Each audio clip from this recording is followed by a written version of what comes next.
Hello again. We are going to talk about the second type and a much simpler type of investment for retirement that you can also do. You can do both of these, by the way. So the 401 would be workplace related. The Roth IRA, which is right below that, is the one that you do on your own. IRA stands for, you don't need to write this down, just so you know, individual retirement account. So by definition, it's what you're going to do on your own. And you can set up a Roth through any bank. I mean, you could literally go to the banks in town, any mutual fund company, brokerage like we've talked about, and just set one up. And you could do one, not even joking, in like 5 minutes. Okay? Anybody that makes income that is taxable can open a Roth. So you theoretically right now, those of you working at a job that's, not heroin dealing or something, could open one. Okay? Now, different set of rules, pretty simple here. Number one, you set it up yourself, like I just said. Okay? Number two, you can put in up to $6,000 a year.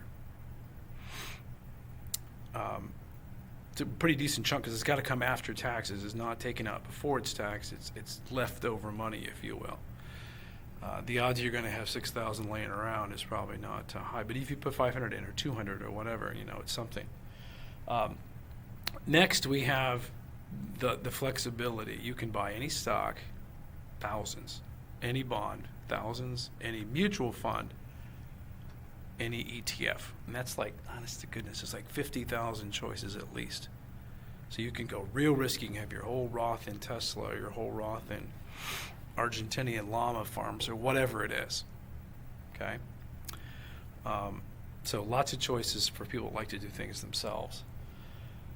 And the final rule here is if you keep the Roth until you're 59 and a half years old, that same age as the 401, you can then withdraw the money, all of it, what you put in and what you gained, without paying taxes. So as soon as you get that, just boom. I've got one of these as well. I wish it were bigger. But anyway, and if you don't ever use it, then that goes to your descendants or whomever, and then they would get to use it tax-free. So it's a nice little gig to help you. The tax benefits are more later in life, whereas the 401, they're earlier, so kind of both ways. Okay? And the final thing I'll say about Roth is that there's this, I just called it an escape clause, because, sometimes just things happen in life. And the rule is that if you open a Roth and you have it open at least 5 years, okay, so you're 24, you open it 25 to 6, 7, 8, 9. Let's say you're 30 and you need some money. You got, you or your wife is pregnant with 17 ooplets or whatever.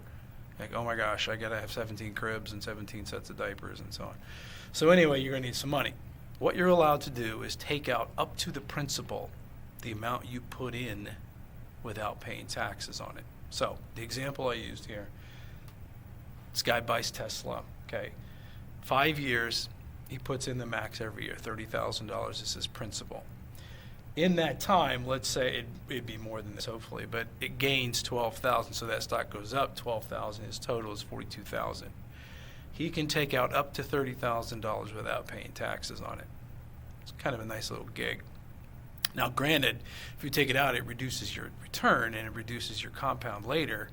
But I did this for Chloe for, I forget, braces or something that came up, and it ended up not hurting us tax-wise and all at all. So that's kind of nice.